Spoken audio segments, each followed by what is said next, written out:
Hi, this is Julie. On this special Mother's Day edition of the podcast, I want to honor my own mother, Fran Lieberman, my mother-in-law, Ann Neal, and the matriarchal ancestors that came before us, both biological and those, as my guest Graeme Seabrook says, we claim for ourselves. I invite you to take a moment to think about the mothers who've impacted you. And if there's someone special you'd like to dedicate an upcoming podcast episode to, send an email to julie@mothersquest.com. I'd love to hear your story and share how you can tell it on the podcast.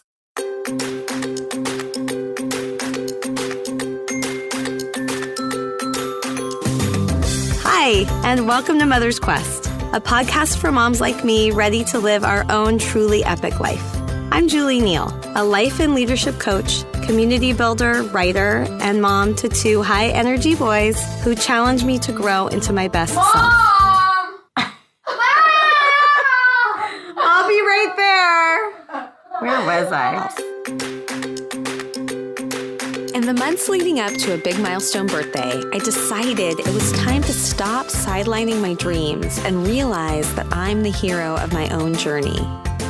I knew I didn't want to do it alone, so I created this podcast to learn from other moms on their own quest, so their words of wisdom and lessons learned could help light the way for mine. I created this podcast for myself. Come along with me, and you'll find some treasures of your own.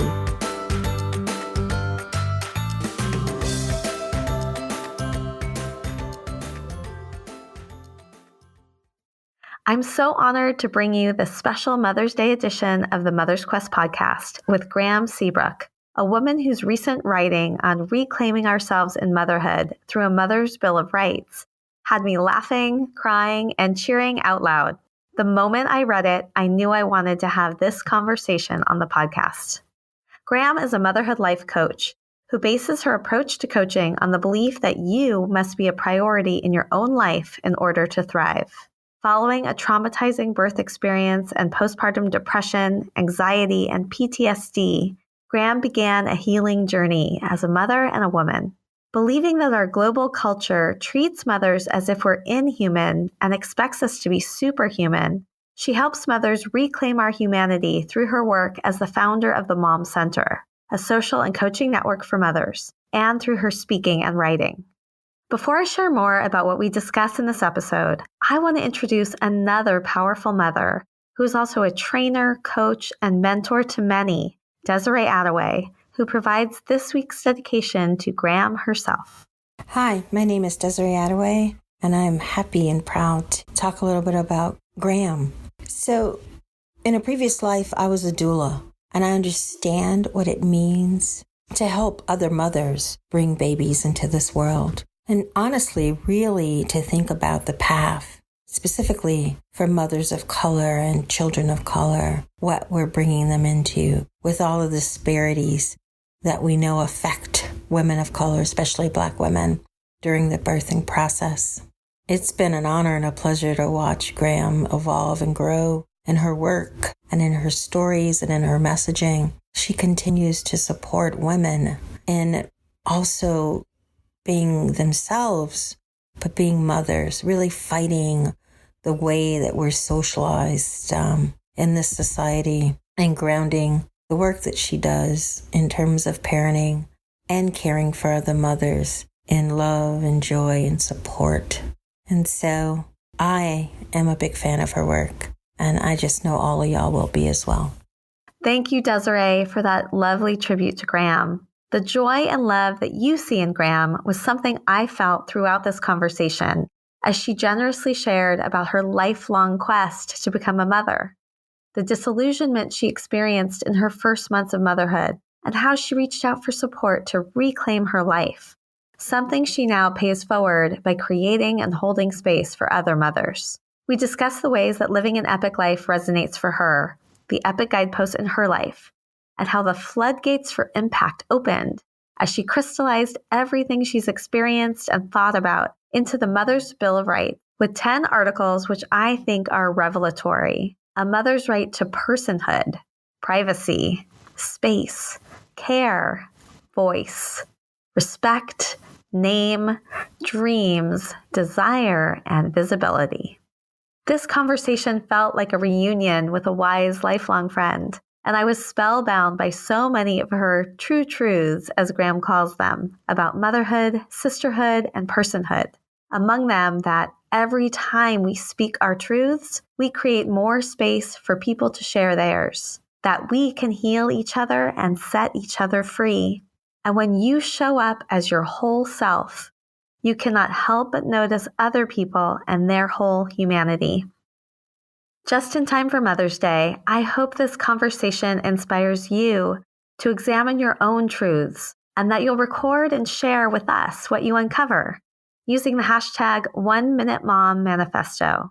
It's a co-created challenge, a special Mother's Day gift from me and Graeme, an invitation to you for nothing less than a reclamation of your whole self.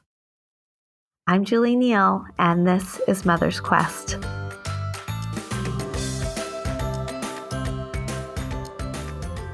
Graeme, welcome to the Mother's Quest podcast, a special Mother's Day edition. I'm really excited to have this conversation with you. I am so excited too. Thank you so much for having me. We have a mutual friend, Nicole Lee, who I actually met through the podcast, who connected us. It was one of those funny moments where I think I had already reached out to you. I had seen your incredible Bill of Rights, which we're going to talk more about, and immediately sent you a message like, oh my God, you have to come on the podcast and talk about this. Just like minutes before Nicole made an introduction and said, you two should know one another. So this is obviously a conversation meant to be. Yes. And Nicole is one of those amazing people. There are certain people that I call connectors because once you know them, then you know just everybody else in the world. Yeah. And she's one of those people. She seems to know everyone and to have a talent for knowing who should know each other. Absolutely. Well, you were sharing that you've been listening to podcast episodes today, a little bit of binging. So you know the format. The first question is a chance to learn about you and what has shaped you. So tell me a little bit about your own childhood and the impact that your mother has had on you. Okay. It was interesting. A lot of my mothering and a lot of my work is a reaction to not necessarily the way that my mother raised me, but my own mother's experience of motherhood. I always had the feeling that she did not enjoy it. And my mother loves me, first of all. Okay, my mother adores me. My mother has a wall of pictures of me in her house. It goes from my baby pictures all the way up to my high school graduation. When you walk down the hallway in her house, it's like this wall of Graeme, and it's a little like, okay, Mom, that's enough. That's enough. Okay. But I don't think she had fun being a mother. I don't think that she felt confident being a mother. I don't think that she felt free or empowered or happy being my mom or being a mom, not that it had anything specifically or personally to do with me, but when you're a kid, you pick up on these things. And all I really knew was that she wasn't happy. But at the same time, I knew from a very young age that I wanted to be a mother. I mean, like 3 or 4, that was a big deal, that I wanted to have a baby more than more than ice cream. And at 3, that's a big deal, right? So, I mean, it was just this very complicated thing the whole time I grew up, very much wanting mothering and motherhood, but not seeing a version of it that was empowering and fulfilling. So every once in a while I would wonder, why do I want this? This seems horrible. Why is this the thing that I want so badly when, the people that I see doing it don't seem to be having any fun? So I've been confused about motherhood most of my life. So here's the other piece of the puzzle. This is the missing piece of the puzzle, is we were all over the place. We lived in California until I was 3 or 4 months old. So I was born in California, but I, don't remember it at all. And then we moved to New York, and we lived in New York until I was 8. And then we moved to Charleston, South Carolina. And my parents at that time stopped moving. I kept moving. Well, that's not entirely true. We moved to Columbia, South Carolina for 6th grade through graduation. But it's like an hour and a half drive. That's not, it's not really a move. And then I went to New Mexico for a year and a half, part of college. I came back to Charleston. I went to Virginia for 7 years and came back to Charleston. I kept coming back to Charleston over and over and over again. And Charleston is the place that I am most from. Sometimes people who've moved around a lot, when you ask them where they're from, oh, I don't really know. No, I'm from Charleston. Like this is where I'm from. Back when people used to have phone books, if you came to Charleston and looked in a phone book and looked up Seabrook, we took like 3 or 4 pages. Oh, wow. Yeah. Tell me a little bit more about that, about your family's connection there. My family can trace its roots here on my father's side, all the way back to where we were enslaved here in Charleston, on some barrier islands out around John's Island. Ironically enough, Seabrook Island is not one of them, but it's the name of a Native American tribe that was here in the region. And what we assume, because we don't totally know, is that when my ancestors were able to live out their freedom, instead of choosing a name from somebody who had enslaved them, they chose a name that was indigenous to the area. We don't know for sure, but it makes sense. And so there are there's so many Seabrooks. There are so many. And then one of my aunts married into the Wilson family, which is like the second largest family. There's so many people here. And I love it now. Okay, so now in my late 30s with a family of my own, I love that. It's a totally different feeling when you're 22, 23, trying to be an adult for the first time in your life, out of school, working, trying to I was trying to have my Sex in the City moment and I couldn't do it in Charleston. It was not going to happen, right? Yeah, Carrie Bradshaw never had her aunt calling her and asking why she didn't go to church. That didn't happen. And I did, and it was too much. That's really funny that we're both from the era where we were watching Sex in the City. Yeah. I want to shift gears. There's so much I want to cover with you. I want to talk a little bit about this idea of living an epic life. And in what ways that does or doesn't resonate with you, and in your epic life, what you feel like you're most on a quest for these days. Oh my gosh. It resonates so deeply. This is why I was listening to the podcast all day long, because it resonates so deeply. And I have been on a quest. The more that I think about it, it really has been my entire life. Because, like I said, I've been confused by motherhood my entire life. And the thing that I'm realizing now, just now, living my journey through motherhood, that I had always seen, even from my perspective as a small child, was that mothers didn't seem to be people anymore the way that everybody else was a person, or the way that I was a person, or my dad was a person, or my friends, Yeah.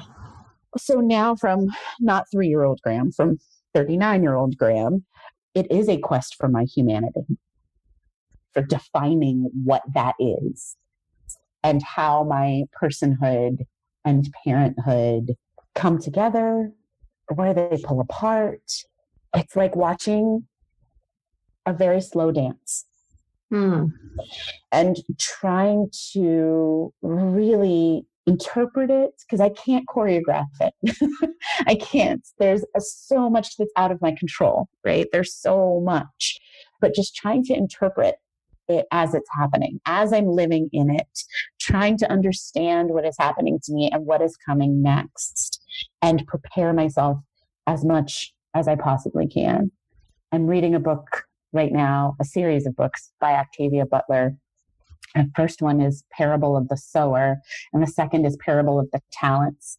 And in the book, there's a young woman who basically founds a religion. And in her religion, God is change. Mm. That's the noise I made. I'm not the first time I read that. That's the noise that I made. The first verse of their holy book is, all that you touch, you change. All that you change changes you. And I'm like, oh my gosh.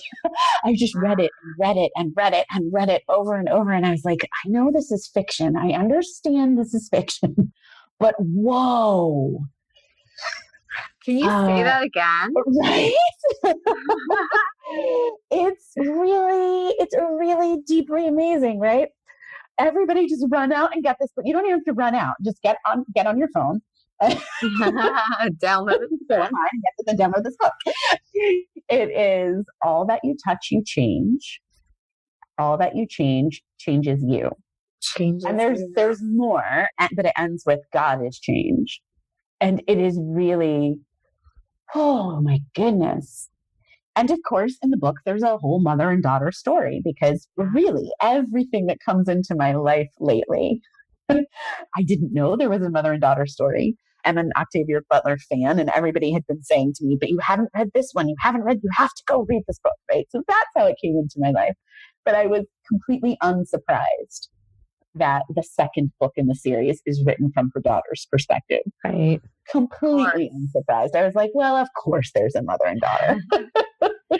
Well, I love the power of metaphor. And, as you listen to more of the episodes, that has been one of the things that has really struck me from everybody's epic life journey and story, is how there's been so many different kinds, but so many powerful metaphors that have guided people. This is an incredible one. And this idea of the slow dance. I'm wondering how typically there is some kind of a spark moment. That I agree with you, this idea that, our whole lives we've been seeking, or we've been on a quest. And I also feel like there is a moment where you step more fully, or your eyes are open and you realize you're saying yes to the quest and to the epic journey. What was that spark moment for you? After the birth of my first child, my son, I got extremely ill. I had postpartum depression and anxiety. I had a very traumatic birth. And so I had PTSD, but I didn't know that I had any of these. I had no clue. I thought that I was just weak and horrible and broken and wrong. And that this thing that I had wanted my entire life, because my son I didn't get pregnant until I was 34, which ironically was the same age that my mom was when she got pregnant with me. After wanting to have had a baby for 34 years, now I have this baby who is, objectively speaking, the most beautiful child that has ever been born. Of course. And I couldn't feel anything. There was this wall between me and this baby. I could feel nothing. And it was the most isolating experience. But that was not actually the spark. So about 9 months later, I was feeling much stronger. I had therapy and medication and support groups and exercise and diet changes. And I did all the things. I pulled on all the levers that I could possibly pull on. Before we move off of that, what was it that helped you make that shift to get all that support? Oh, everything. Okay, Adam would disagree with me about this, but I am not good with pain. I am really not. I'm good with pain in the moment. I'm good with pain, crisis pain, but I'm not good with paper cuts. Like if I broke my leg, I would probably be able to drive myself to the hospital. If I twisted my ankle, I would be on the couch for 3 weeks. So here I was in all of this pain. And for me, a lot of the depression manifested physically in fatigue and body aches. I felt like I had the flu for about 4 months. It was horrible. And also Andrew wasn't sleeping really well. And I don't like hurting and I wanted somebody to fix it. So I was looking for somebody to fix it. And for me, I'm so, so grateful that the internet exists with as much problems and issues that we've had, right? It was these women on the other side of my computer screen who saved my life, literally. Not exaggerating, not hyperbole. They saved my life. I was Googling all of my symptoms and I kept coming back with postpartum depression. And I was like, no, that's ridiculous. I'm not crying. So I can't have depression. And so I just kept Googling because maybe if I type in these exact same words in a different order, then I will get different websites. Yeah, that's not how it works. And the people that I found, I was really lucky that the first people that I found, they did not say, you should do this. They said, we're really sorry this is happening to you. This is temporary and treatable. You will get better. There are 1,000,001 options. When I said, how, what do I do?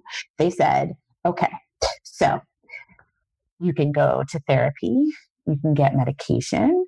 We can help you look for support groups. How much are you sleeping? How much water are you drinking? Are you getting outside every day? What are you eating? Like, they really treated me like a person. And I think that was because the first people that I talked to were other survivors. They were moms. I didn't encounter the medical complex first. I didn't encounter a doctor first or a therapist or psychiatrist or, I was talking to another mom. So they really were seeing me as, okay, so here's this woman in pain. And well, let's pull on all the levers. And that's just always been me anyway. That's a me thing. Like, I want as much help as possible, as humanly possible. As I just didn't want to feel like that anymore. So you were incredibly receptive. Oh, yes. Sounds like. Yeah. And then what was the spark moment? Okay, so spark moment, fast forward. It's 9 months-ish, something, I don't know. I was feeling well enough that I wanted to volunteer for, there's a local organization here called Postpartum Support Charleston. And every year for Mother's Day, the weekend of Mother's Day, they do the Mom Run, which is a 5K. And kind of ridiculous to do a race in South Carolina in May because no matter how early in the morning you do it, it's 1,000,001 degrees. But it's just perfect timing, right? It's Mother's Day. And so we do this 5K every year. And I wanted to do it. No, you know what? It was 11 months because Andrew was born in June. And then here I am. And I'm like, no, I'm going to do this 5K. That's only funny if you know that my idea of exercise is lifting pints of Ben & Jerry's on my couch, not like being outdoors at all. So this was definitely a stretch. Right? And in fact, I did not do it the first year. I did do it the next year. I went on their website to do the registration and I saw that they had a couch 5K. And that was like a way that people who couldn't walk or run for any reason or who weren't in town, they weren't going to be here, could still raise money. And I was like, oh, I can raise money. I can do this. And I started sharing my story as a way to raise money for this organization. I started sharing it on Facebook. I started sharing it and I sent an email out to, I don't even know, probably 60 or 70 family members because there's 1,000,000 of us. Just saying like, okay, so this is what happened with me and this organization really helped me. And I'm trying to raise, I don't even remember what my goal was. I think it was like $500 and any little bit that you could give, And the responses that I got, so many family members, friends reached out and said, oh my God, I had no idea. And that happened to me too. Like over and over and over again. Julie, to the point where I almost didn't want to open the emails because every time it was never just like, oh, I'm so proud of you. Here's $5. It was these stories. And I was healing, but I was not really at a point yet where I could hold space for other people. That's just a different level. I wasn't quite there yet. But that was the thing. I realized that I wasn't in a space yet where I could hold space for others. I didn't even know that term, but I wanted to be. I saw all of this pain from all of these other mothers, and I thought, well, that's just ridiculous. We should fix that. Because that's just kind of how my brain works. Yeah. And that was the spark. That was the thing that was like, no, we have to figure this out. We have to crack this code. There is an answer somewhere. This is not supposed to be like this. Right. As I got healthier and as I met more mothers who were healthy and who had never dealt with depression or anxiety or OCD or psychosis or any of it, but they were still talking about a lot of the same things: guilt, shame, judgment, exhaustion, loss of identity. And I went, wait a minute. Okay, so it's not just us. All right. It's not just the moms that were sick. Oh, crap. This is everybody. The scope for a moment overwhelmed me. And by moment, I mean a few months. I don't mean a moment. I mean a really long time. I went into this like, okay, what do I want to do? Is this all moms? Or is this just PPD moms? Just any mom who's dealt with any type of mental illness? Like, who am I here for? Because I feel like you need to know that before you can be effective. You need to know who you're here to help. And what did you do uncover? All the mamas, literally every single one, all of you, everybody, everyone, all the moms. Now, at the same time, casting no shade and no aspersions on anyone who is saying like, I am here for single moms, or I am here for moms with mental illness, or I am here for moms of special needs kids or disabled moms. Or what? Yes, we need all of those people. We need every single one of those people. And whatever your lane is, once you've found it, run with it. This just happens to be mine. Wow. I'm inspired, first of all, by your vulnerability, your ability to ask for and receive help. How quickly after that you were willing to share, and the floodgates of other people being able to own their experience and reach out to you and say, like, this is me too. It happens every time. It happens every time. It happens so much that I almost don't even want to say this to you because I feel like I have said this sentence so much that people are going to start rolling their eyes when I say it. But I feel like some things are just, I call them true truths because some things are just extra true, if that's possible. And this is the one that I've figured out lately. And that is that every time we speak our truth, we create more space for someone else to speak theirs. Yeah. So you can step out when your legs are shaking and your voice is shaking and you can fear the worst. You can step out knowing that as unique as we all are, and none of us are alone. Not one of us. And there's nothing that you've done or felt or suffered that other people have not. We're just not as creative as we think we are in our suffering. We all think that we are the one and only tragedy. We're just not. Yeah. I don't know if you've listened to this episode yet, but a conversation I had with my friend Genji Heiston, where we realized like there really is this common humanity among us, and especially among mothers. There's something about being a mother that I just think is so powerful. And it's the reason why I've been investing in Mothers Against Police Brutality When you talk about the people, I think on your website, the people that are closest to the problem are closest to the solution. Yes. And I think, mothers both have the experience of what it takes to raise a child. They could see what's happening for their child, but then they know what it is also like to be in the position of raising a child. And I think there are some common experiences and bonds that happen through that process that maybe like any other.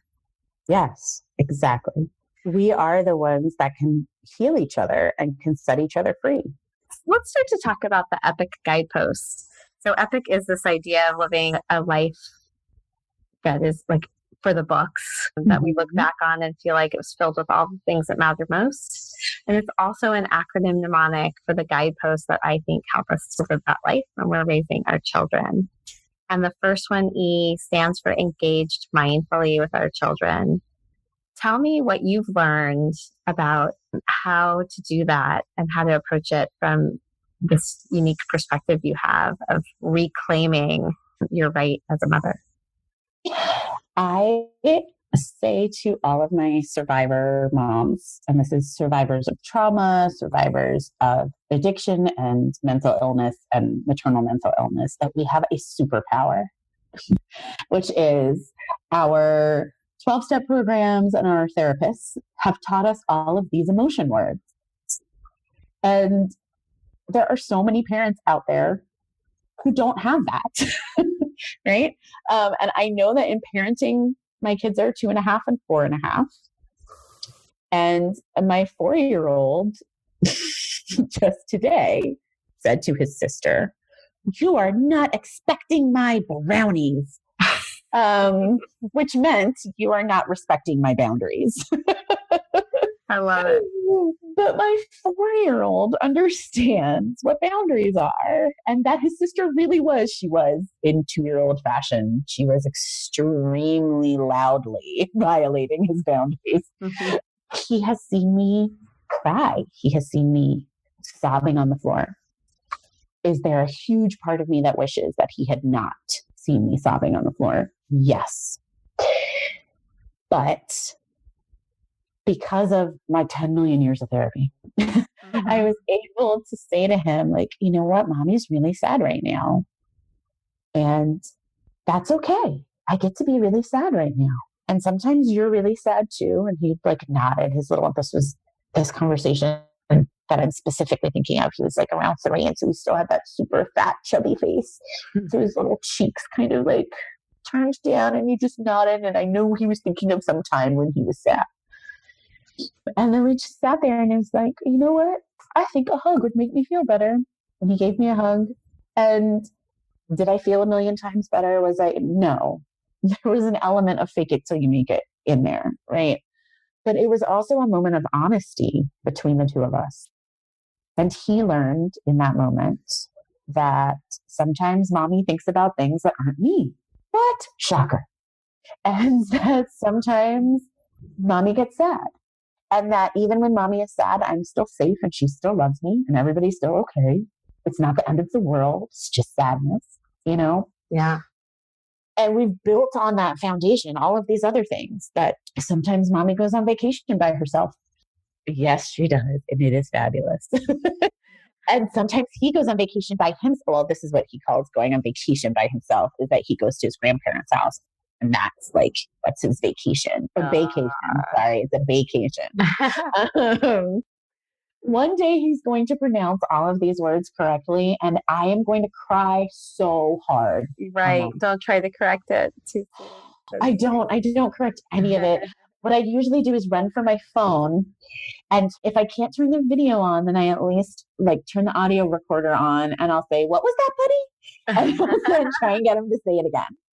Because, I just love it. Those are the things that can bring me up even on a really hard day. Yeah.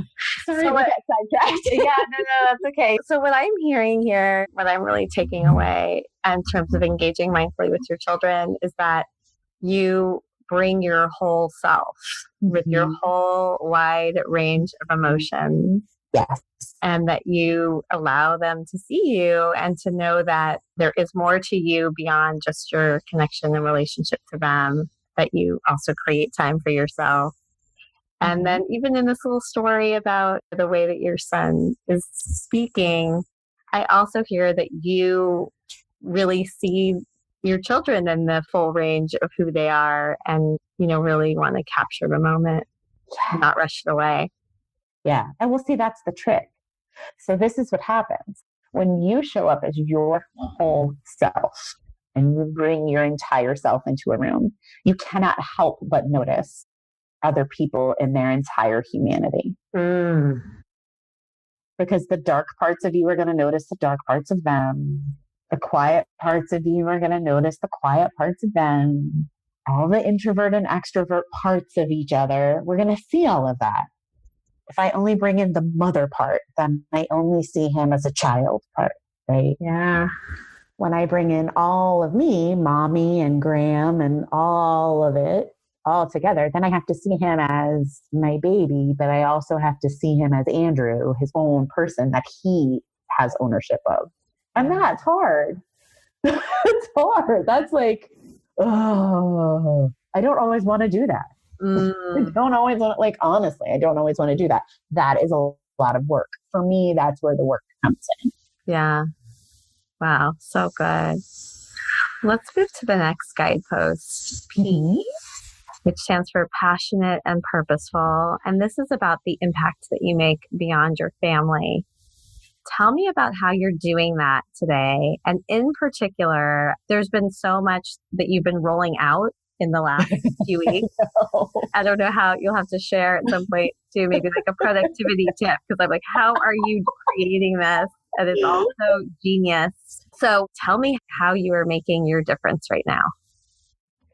I do feel like this is a time of transition for me. I just released the Mother's Bill of Rights, which I know it seemed like it all came out at once, but that was months of writing and planning and scheduling to make it seem like this flood.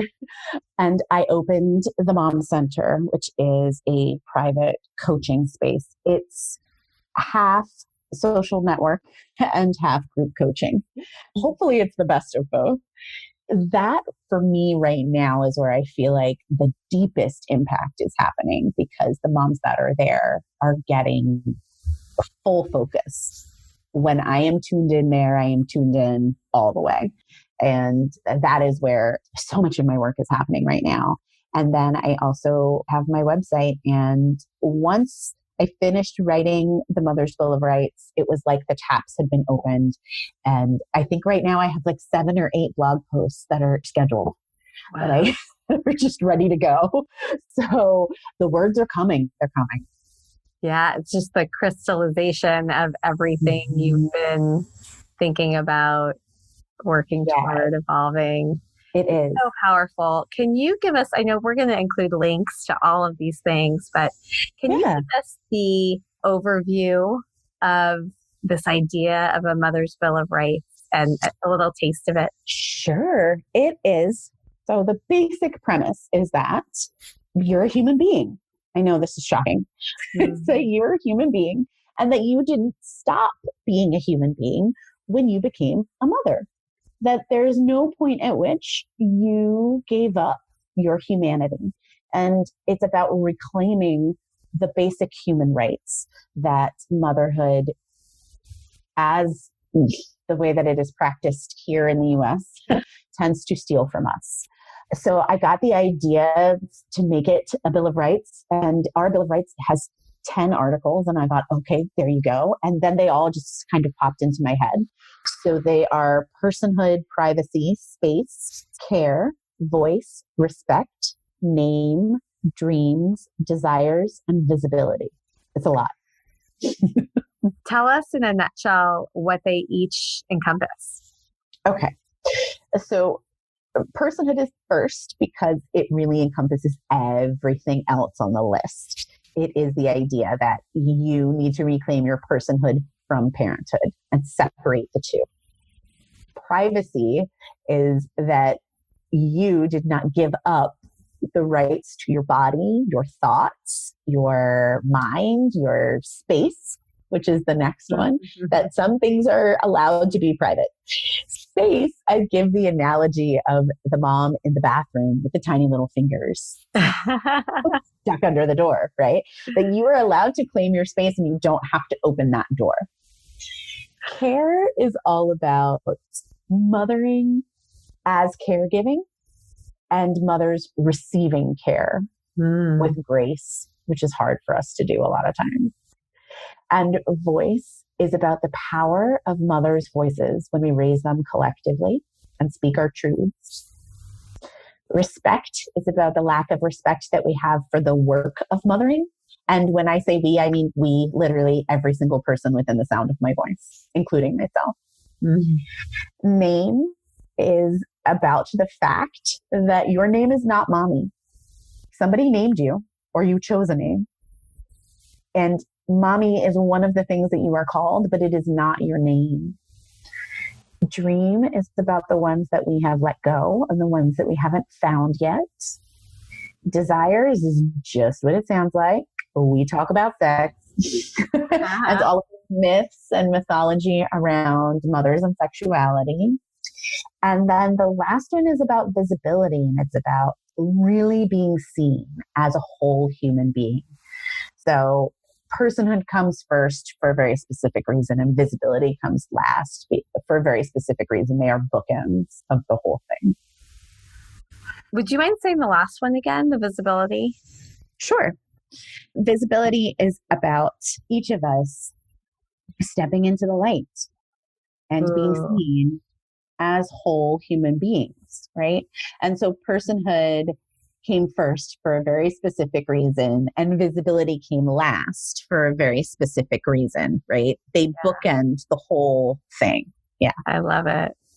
Well, you write about these in such a compelling and real way. And I think the first time I found out about it, it might have been around Article 3 space. You had something about the creep. Can you talk a little bit about the creep? Because it really made me laugh. Oh my God, kid creep. So kid creep is when you reach into your purse for your wallet and you pull out a diaper, which happens to me at Target and was slightly embarrassing. Kid creep is when you're going into your drawer to get socks or underwear or whatever, and you pull out kids' underoos. Kid creep is the fact that your car now looks like the inside of a gymboree. Like, this is not the way adult people are supposed to live. It's just literally signs are everywhere. Oh, I want my life back. I want my drawers back. I want my rooms back. I want, oh my goodness. And you're, especially with really little kids, you're like, they didn't put that here. You know, your 2-year-old is not putting away their laundry. They didn't put that in your drawer. It just gets everywhere. Your whole life gets taken over by these tiny little humans. Oh my goodness. And so along the lines then of the impact that you're making, what are the gifts and things that you are bringing to mothers to help them to reclaim their lives? I feel like my superpower is asking questions and then just waiting. Honestly, just sitting there, waiting patiently, the way that a dog does when you have food and you're not giving it to them. That same expression on my face sometimes when I'm doing video coaching. Like, no, we're just going to sit here until you answer this question. But it is about like holding that space. For them to fill it with whatever their truth is. Oh, that's beautiful. Yeah. Yeah. And, you know, you mentioned earlier in your story about how when the floodgates of all of these emails came to you initially, you weren't ready to hold the space. Yeah. I have no idea how to do that. Now that's one of your superpowers. Yes. I mean, this is after training. This is after years of coaching training and mentorship and peer support training. And I mean, there's been work that has gone into this. And yes, now it is one of the things that I love to do most. Yeah. Yeah. I feel like this is a great transition to the next guidepost, I, which stands for invested in ourselves. And this is where we do claim the space for our own self-care, for our own growth and learning, to do the things that bring us joy. What would be the biggest lessons you've learned or offerings that you would have to us listening for how to do that? I have to put myself on the calendar or it doesn't happen. And I mean, like literally write it in. We have a Google Calendar, which is where most of our family stuff goes, doctor's appointments and, school stuff and his stuff and my stuff. And I will put on the calendar, mom is taking a bath, kid bath, mom bath. Will go on the calendar, or Graham's night, or planning things, because I see so many mothers that are like, I'm going on a retreat in September. And when I told one of my friends, she was like, oh, I wish I could do that. And I said, okay, well, come with me. You can. Well, how would I get childcare? And it's September. We had plenty of time to figure that out. Like this was March when we were having this discussion. Put yourself on the calendar and then figure it out. Because once you're on the calendar, you will figure it out. Yeah. Yeah. I just had this thought. My relationship with my Google Calendar has been evolving through the process of, since I launched the podcast. And I have an episode with Kathleen Shannon from Being Boss, where, we actually spent a lot of time talking about crafting your ideal week and using your Google Calendar and looking at your ideal versus your reality.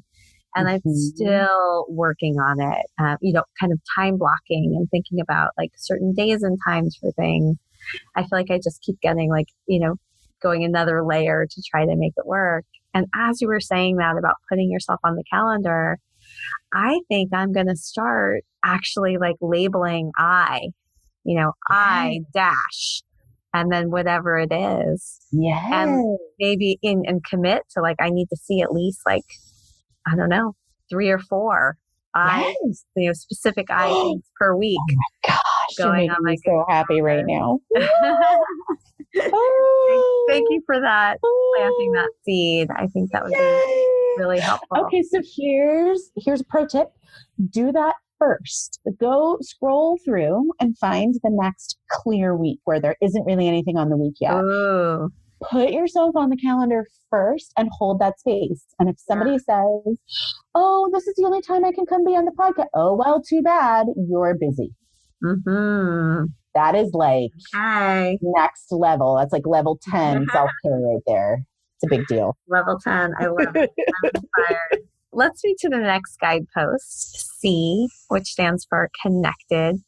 And this is about being in relationship so that you are in community and not isolated on your journey. You've learned so much about this. What's coming to you when you think about this guidepost? Oh, all these women. And the myth that women can't have amazing friendships, that groups of women always end up being catty and mean girls. And it's crap. It's a myth. It's not true at all. I have been and continue to be a part of communities of women, communities of mothers that are amazingly supportive and that collectively hold space for each other with such grace that it is humbling. And we're also pretty silly and funny and hilarious. Like we're pretty awesome, I have to say. So yeah, I mean, as soon as you said connection, I just thought, oh, my mom. Yeah. What have you learned about forging a connection with your partner? He is so cool. Okay. Oh, I can't believe I just said that. He's going to hear this and then I'm never going to hear the end of it. So he's just really funny. So here's the thing. We went through some really traumatic things really early in our relationship. We had been dating about 4 months when we found out I was pregnant. Oops. And Yeah. And then I got really, really sick. Right. So then, I mean, we went through these really horrible things in what everyone calls the honeymoon phase. It wasn't really the honeymoon phase. We're kind of getting to that part now that things aren't, things have let up a little bit. Yeah. But through the whole thing, we have made each other laugh, and we have been deeply concerned about each other through our whole journey. One of the things, actually, my therapist said to both of us once was that we had to stop worrying about the other person so much. Both of us were, she was like, you're both just sacrificing for the other, and neither one of you is picking stuff up off the table. You're both just giving and giving and giving, and nobody is receiving. And it was, we were such a mess. But that's a great way to be, like, if you have to be a mess, that's a pretty good mess, right? Yeah, just both so giving. Yeah. But so now we've both been working on self-care. We've both been working on saying, like, this is what I need, Yeah. It is interesting. I do think that the cultural conversation around motherhood and sacrifice is distinct. And I'm glad you're saying this, because I also think that fathers can feel the same way about giving and not making space. In fact, I've been trying to encourage my husband I've been now really good about saying yes to, more of these connections, yes to girls' weekend away, yes to my own learning experiences, going to a retreat next week. And he hasn't been doing that as much for himself. So I appreciate just the awareness that it can be something that both parents struggle with. Oh, definitely. I really found that the more the mother starts working on it, she starts to notice, oh, I am, like you just said, I'm going on this thing and I'm doing that, and he hasn't done this. And so she starts to be like, hey, babe, why don't you XYZ? Why don't you go, and that happens, in all different types of couples and all different types of relationships. The primary parent, or whoever's working with me, honestly, whoever's working with me starts taking more care of themselves, because that's what my work is. And then they'll say to me, oh, my wife sucks at that. I need to really push her on this. Like, I really need to help her do this. Or my husband is terrible at this, and I really need to help them. Or my sister, whoever is living in their house and supporting them. You start to see it. You get healthier, and you start to see the world differently and want other people to be healthier. That's how it works. Yeah. I know we're getting close to the end of the conversation, and we're going to identify a challenge that we're going to say yes to for ourselves and invite others in, and end with acknowledgement.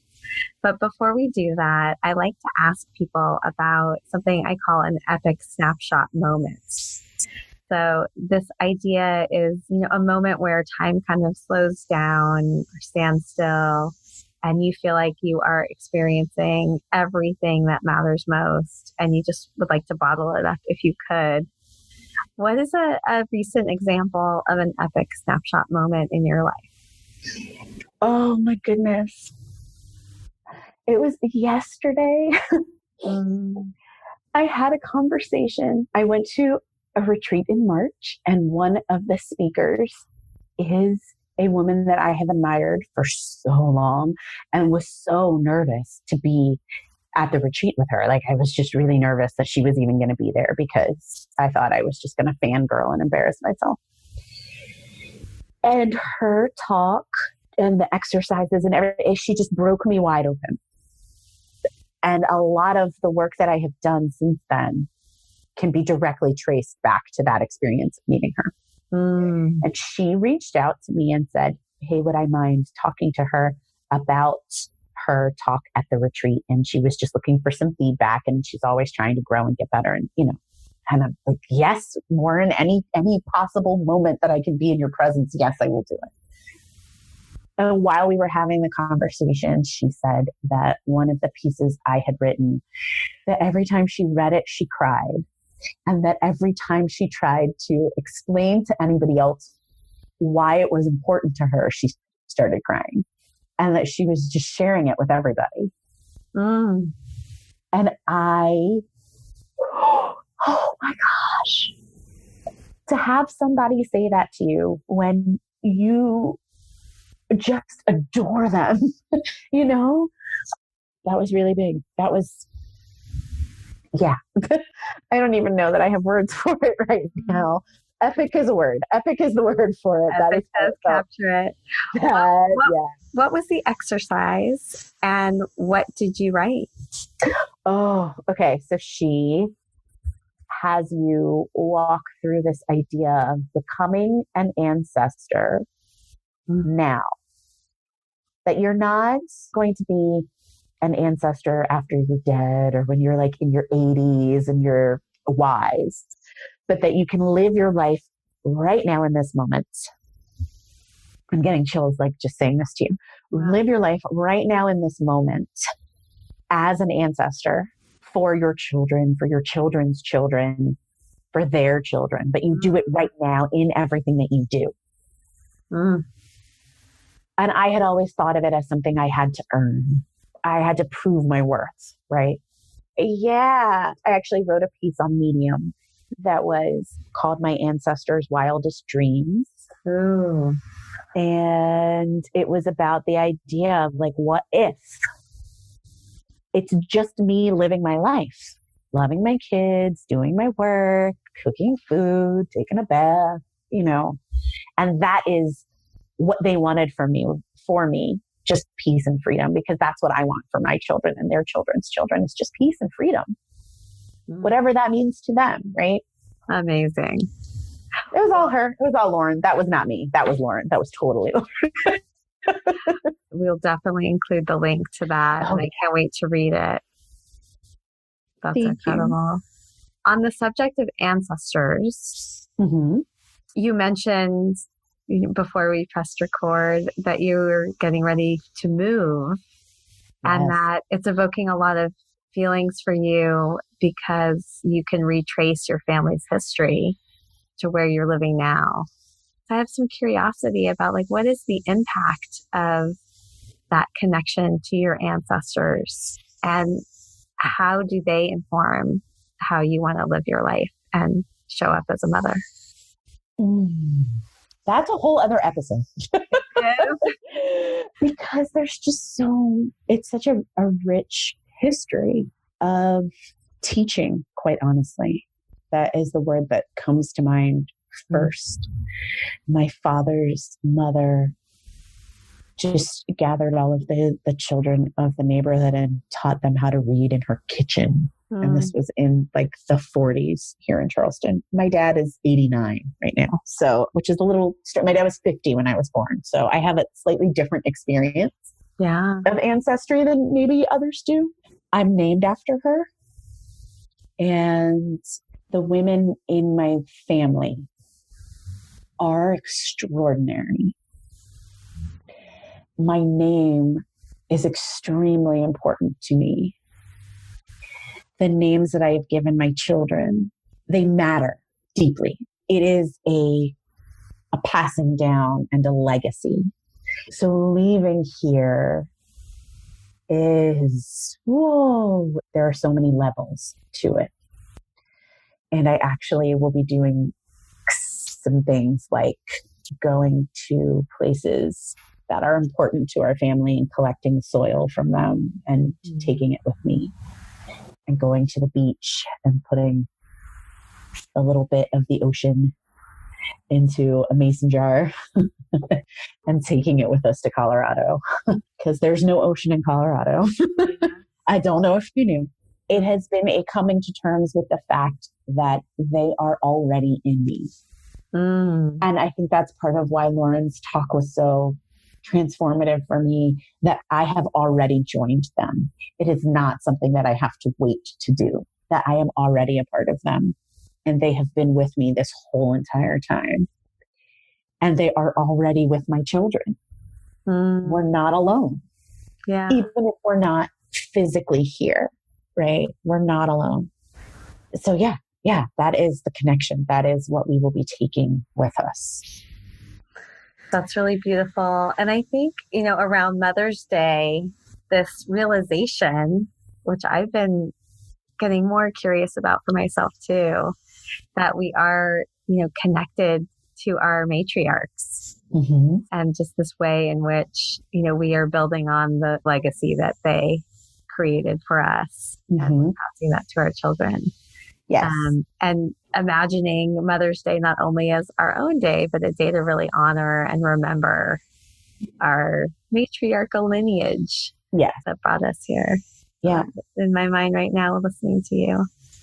Yeah. And also not necessarily the blood lineage, but the chosen lineage as well, because some of us have deep wounds with our mothers. Yeah. And so it can be really painful on Mother's Day. But on Mother's Day, part of what I will be doing this year is honoring all of my ancestors and my claimed ancestors, as well as blood ancestors, the related ones. So women like Octavia Butler and Audre Lorde and Maya Angelou I claim them as my ancestors, even though I am not directly descended from them. So if your relationship with your mother was not what you needed it to be, there are so many amazing women in the world. Oh my goodness. So many that you can claim, that you can learn from, that you can sit at their feet, either literally or metaphorically, and have them as an ancestor. I love that. The awareness of our claimed ancestors. That's really beautiful. Thank you. Well, let's move on to our collective challenge. Yay! I'm so excited. Me too. You and I were brainstorming earlier, and we realized we had this common desire.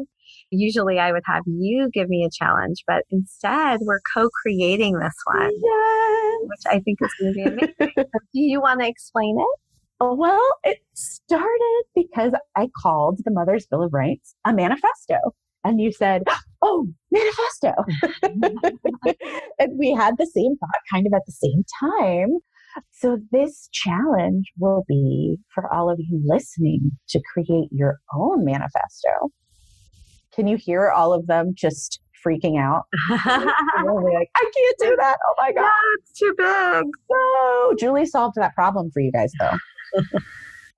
So my thought, which I had in the shower the other day, because I have been holding this idea of a manifesto. In fact, I've been trying to write a manifesto for years, and it has felt too big and overwhelming to me. And so the other day I had this thought of it needs to be a 1-minute manifesto, because let's be real, we don't have time. Who has that kind of time? And it can becomes an overwhelming feeling. So in 1 minute or less, what are the things that really matter most to you in your motherhood journey? What do you want to claim or reclaim for how you want to show up as a mother and a person and a human in your life during this time when you're raising your children? So for Mother's Day, this episode's coming out just before Mother's Day, and we want to kick off an invitation using the hashtag 1 Minute Mom Manifesto for you to share what your thoughts are, what you want to claim in a video or in writing or in photos or whatever way is helpful to express that. I am so excited. So excited about this. And then I also mentioned to you that my vision for this is to experience 1 million of these. Yes. So we will start this year, and who knows when we will hit, but I have no doubt there will be 1 million 1 Minute Mom manifestos. We need them. We need each other, and we need each other's stories. Yeah. And there's so much power in hearing the stories, which is why I have one of my most favorite parts of my episodes is actually the dedications that happen at the beginning of each episode, where I invite a different mother to honor a mother who has inspired them. And it's not always their biological mother, also the mothers that they've claimed or that they are modeling their own motherhood after. So I'm really looking forward to seeing what we create and witnessing all the powerful stories. Thank you so much for the inspiration for that. Y'all have to do this. Okay, come on. It's going to be beautiful. It's just going to be beautiful. I already know. And as you say that, the other thing that has been stopping me beyond the feeling that Manifesto felt so big is a feeling of like to do it alone. So the fact that you and I are partnering on rolling this out and inviting people to do it feels exactly right. I am certain that we could actually continue this conversation with for hours. And I hope that we will have more of these conversations. Yes. But it is time to close this particular one. And I like to close all my episodes with a chance for each of us to identify what our biggest takeaways are or anything that we want to acknowledge in one another or the conversation. So I can go first, which is I actually feel the joy and the lightness and the humor and the exuberance in you and your life, like from the moment before we pressed record until now. And so appreciate the journey that you have moved through to claim or reclaim that for yourself. And I'm struck by your intentionality and your gifts about holding space for other mothers to do the same. I think that's the way that you have crystallized everything you've been thinking about and experiencing and hearing from other women into this really cohesive, Bill of Rights, just the language and the imagery and the reality that you infuse in all of that is just such a joy and such a gift. So I'm taking all of that with me, plus some pro tips on scheduling in time to invest in myself and to really think a little bit differently about being an ancestor. So thank you for all of these amazing things I can bring now into my Mother's Day celebration this year. You are going to make me cry. I'm so like, oh, I should have gone first. Then I could have cried and it wouldn't have mattered. But now I have to sound like an adult. Okay. So no, Julie, that was beautiful. Okay. First of all, so I'm going to bring you back to the lesson I learned from you on the Epic Guide post about showing up with the full expression of who you are. So there is no need to hide any of your tears. In fact, I'm just really curious. What does the emotion mean? Oh, because it's when you said joy, because joy has been a thing that I've been fighting for so long.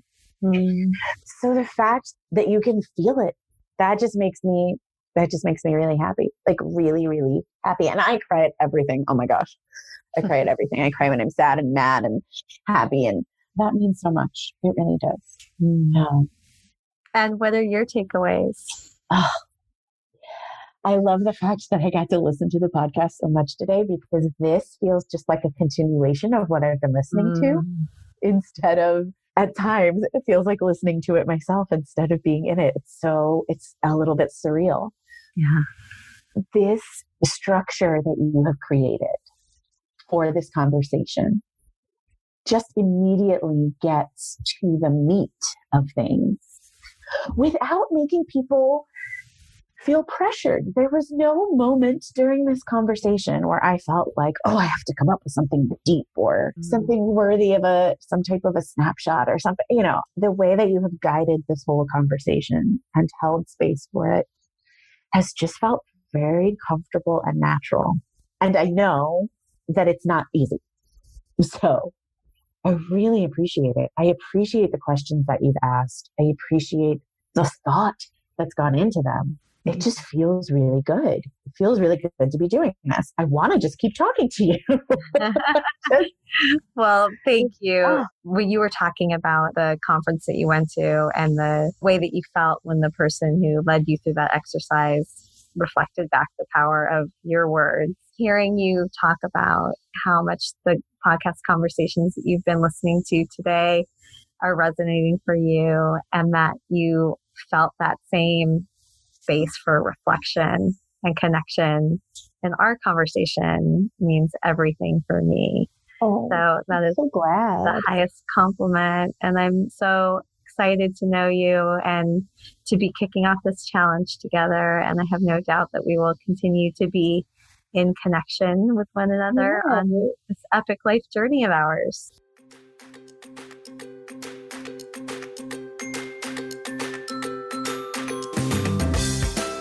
Thank you so much for coming along with me on this episode of the Mother's Quest podcast.